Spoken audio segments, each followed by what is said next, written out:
El artista que iba a actuar esa noche en el Teatro Blanquita canceló a último momento y el promotor, desesperado, llamó a un sustituto que nadie en ese teatro quería ver.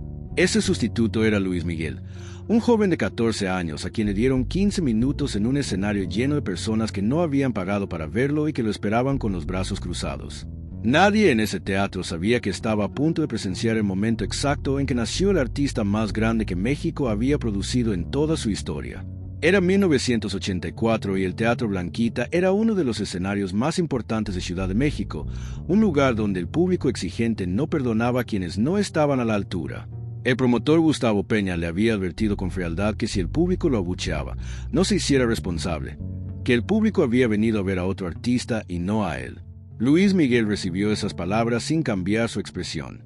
Asintió, caminó hacia el escenario y en esos 15 minutos cambió la historia de la música mexicana para siempre. Luis Miguel no había llegado al Teatro Blanquita esa noche por invitación, sino por instinto y por la desesperación controlada de alguien que sabe que las oportunidades no avisan cuando llegan. Alguien de su equipo había escuchado sobre el cancelamiento y lo había llevado directo al teatro para ofrecerse como sustituto antes de que Peña encontrara a alguien más. Llevaba meses intentando conseguir una oportunidad en los escenarios importantes de Ciudad de México sin lograrlo, tocando puertas que se cerraban con la misma velocidad con que las abría. Había grabado Uno más uno igual a dos enamorados ese mismo año y la canción comenzaba a sonar en las radios, pero eso no lo había convertido todavía en un nombre que abriera puertas en los teatros grandes. Cada rechazo que había acumulado en los años anteriores, cada productor que le había dicho que tenía voz, pero que era demasiado joven, cada escenario que le había negado una oportunidad. Todo eso lo había llevado hasta ese camerino, donde Peña lo miraba con la expresión de alguien que ya sabe lo que va a decir antes de escuchar lo que le van a proponer.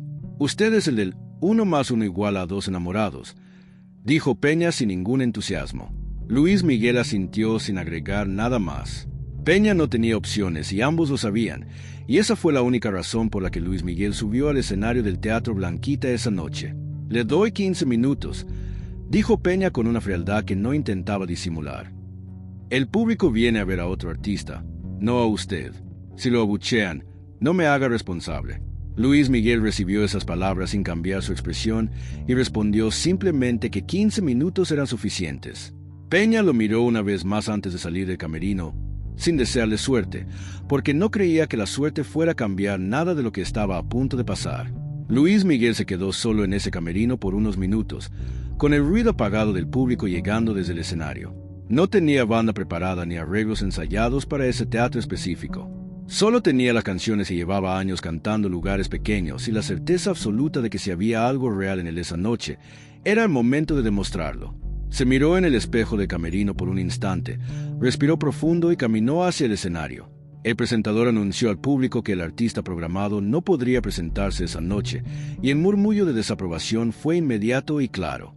Entonces anunció que en su lugar se presentaría Luis Miguel, y el murmullo se convirtió en algo más parecido a la indiferencia, porque ese nombre no significaba mucho para la mayoría de las personas presentes. Algunos en las primeras filas se levantaron para ir al lobby porque sentían que los siguientes 15 minutos no valían su atención. Otros se quedaron con los brazos cruzados y expresiones que comunicaban claramente que estaban dispuestos a juzgar, pero no a entusiasmarse. Gustavo Peña observaba todo desde los laterales del escenario, con la resignación de alguien que ya ha calculado las pérdidas y solo espera que el daño no sea mayor de lo previsto. Las luces del teatro bajaron y un joven de 14 años con ropa sencilla caminó hacia el centro del escenario tomando el micrófono, mientras el Teatro Blanquita lo recibía con el silencio frío de un público que no lo había pedido. Luis Miguel miró al público por un momento desde el centro del escenario, sin decir nada todavía. Vio los brazos cruzados, las expresiones distantes, los asientos vacíos que habían dejado los que se fueron al lobby, y sintió el peso de todo eso como algo físico que presionaba contra su pecho. Pero también sintió algo más. La misma sensación que había experimentado años atrás en lugares pequeños, cuando un grupo de personas lo miraba sin expectativas, y él había decidido que eso era exactamente lo que necesitaba para cantar con todo.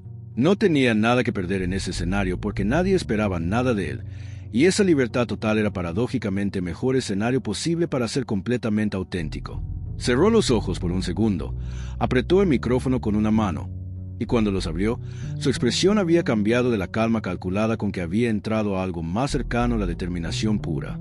La banda comenzó a tocar los primeros acordes y Luis Miguel acercó el micrófono a sus labios. Luis Miguel tomó el micrófono y lo que salió de su boca no era lo que ese público esperaba encontrar en un sustituto de último momento. Su voz llenó el Teatro Blanquita con una intensidad que no pedía permiso y que no daba tiempo para que nadie decidiera si le gustaba o no, porque llegaba directamente a un lugar más profundo que el gusto. Los brazos cruzados en las primeras filas empezaron a aflojarse sin que sus dueños lo notaran. Las conversaciones paralelas murieron solas porque las bocas que hablaban empezaron a quedarse quietas sin que nadie tomara la decisión de callarlas. El hombre que había llegado decidido a aburrirse estaba ahora con los codos sobre las rodillas y los ojos fijos en ese joven del escenario, tratando de entender qué era exactamente lo que le estaba pasando por dentro. Gustavo Peña en los laterales había dejado de mirar el reloj porque ya no le importaba el tiempo, algo que no le había pasado en 20 años manejando espectáculos. Lo que Luis Miguel hacía en ese escenario no era simplemente cantar, era abrir algo a las personas que ellas mismas no sabían que tenían cerrado. Los que habían salido al lobby durante el anuncio del sustituto empezaron a regresar atraídos por algo que escuchaban desde el pasillo y que no podían ignorar aunque quisieran. Una mujer en la segunda fila lloraba en silencio, sin apartar la vista del escenario. El hombre a su lado, que había llegado con cara de quien no quería estar ahí, cantaba en voz baja sin haberse dado cuenta de cuándo había empezado. Los 15 minutos que Peña había concedido terminaron y nadie lo sabía porque nadie miraba el reloj, ni el promotor ni los músicos de la banda que tocaban con una energía que no habían tenido en el ensayo. Fue entonces cuando desde las filas del fondo alguien gritó dos palabras que tardaron unos segundos en propagarse, pero que cuando llegaron a las primeras filas ya eran coreadas por decenas de voces. «El Sol de México», gritaron, y no era un apellido inventado en una oficina de mercadeo, sino la reacción espontánea de personas que necesitaban un nombre para lo que acababan de sentir. Sol por esa luminosidad y presencia total que solo los grandes intérpretes tienen, de México, porque ese joven no venía de los circuitos internacionales ni de los escenarios elegantes, sino de una infancia marcada por el esfuerzo y una carrera forjada desde muy temprana edad que las disqueras nunca habían pensado que podía producir algo así. Nadie en ese teatro sabía que estaba presenciando para siempre el nacimiento del nombre más grande de la música romántica mexicana. Cuando Luis Miguel finalmente bajó del escenario, después de casi 40 minutos, el teatro seguía pidiendo más con una intensidad que no correspondía con la indiferencia del principio. Peña lo esperaba en los laterales y cuando Luis Miguel llegó a su lado, el promotor no dijo nada por un momento, solo lo miró con la expresión de alguien que acaba de entender que cometió un error que no podrá corregir fácilmente. «Quiero contratarlo para el próximo mes», dijo Peña con una voz que había perdido completamente la frialdad del camerino.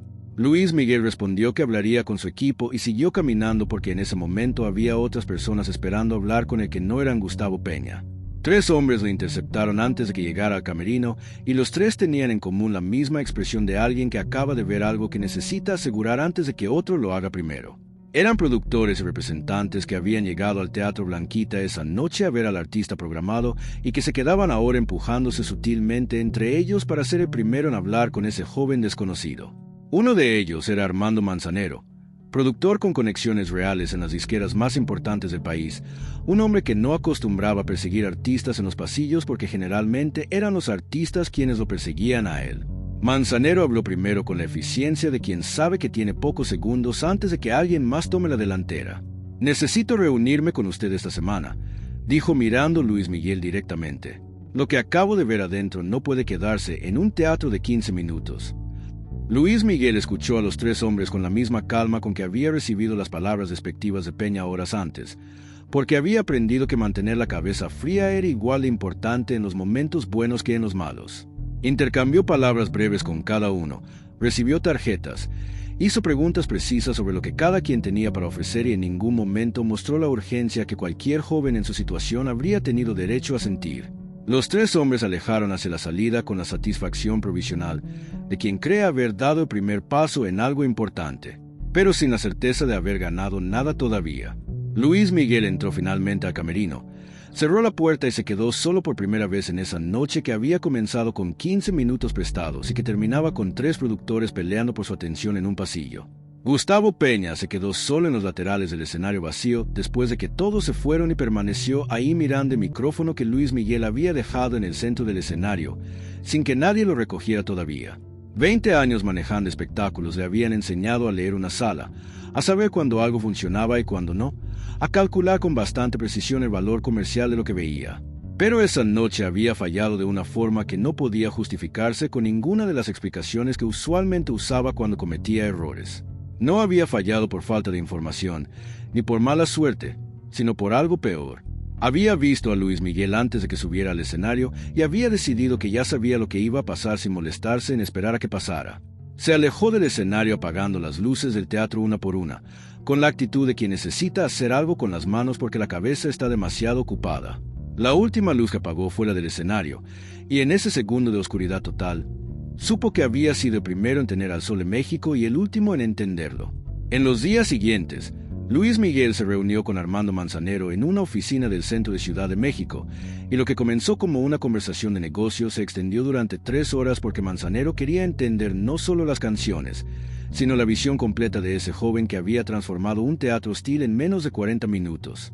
Luis Miguel habló de su música con una claridad que sorprendió a Manzanero, porque los artistas jóvenes generalmente hablaban de fama y dinero, pero este hablaba de lo que quería decir y de cómo quería decirlo, y de porque creía que el público mexicano estaba hambriento de algo que las disqueras no le estaban dando.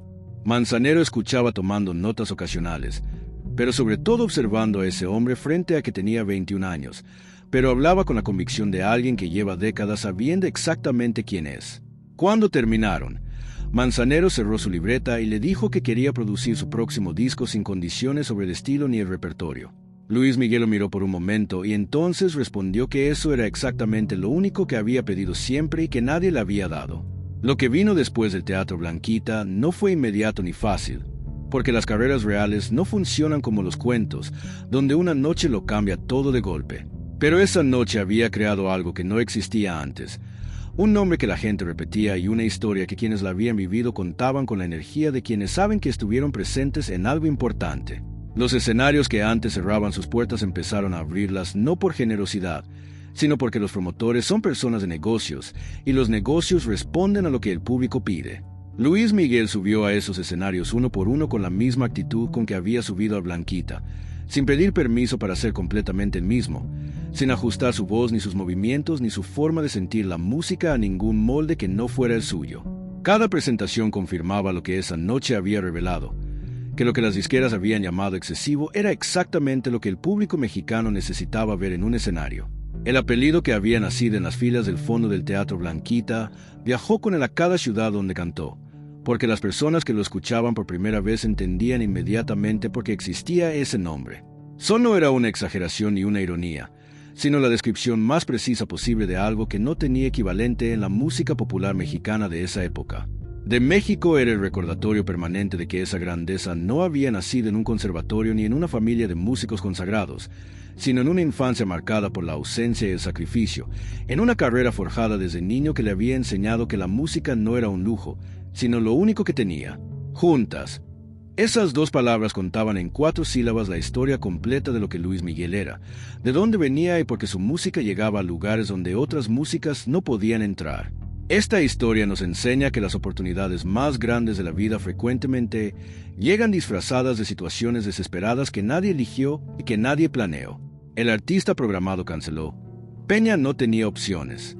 El público no lo quería, y en ese cruce de circunstancias adversas nació el momento más importante de la carrera del artista más grande que México había producido. Nos enseña que la autenticidad no es una estrategia ni una decisión calculada, sino la única respuesta posible de alguien que ha aprendido a través del rechazo y del dolor que no tiene nada que ganar siendo otra persona. Luis Miguel subió al Teatro Blanquita sin banda preparada, sin arreglos ensayados, sin nada más que lo que llevaba adentro. Y resultó que eso era exactamente suficiente y exactamente lo que ese teatro necesitaba esa noche. Gustavo Peña apagó las luces del escenario vacío sabiendo que había cometido el error de su carrera. Y ese error nos recuerda que el talento verdadero no avisa cuando llega ni se presenta con las credenciales que esperamos. Simplemente toma el micrófono y demuestra por qué siempre debió haberlo tenido. Si te gustó esta historia, suscríbete al canal, deja tu like y activa la campanita para no perderte los próximos videos. Cuéntame aquí en los comentarios desde donde estás viendo este video. Nos encanta saber de qué parte del mundo nos acompañan los fans de esta leyenda de la música mexicana. Si quieres apoyar el canal y ayudarnos a seguir trayendo estas historias, haz clic en el botón gracias aquí abajo y deja tu contribución.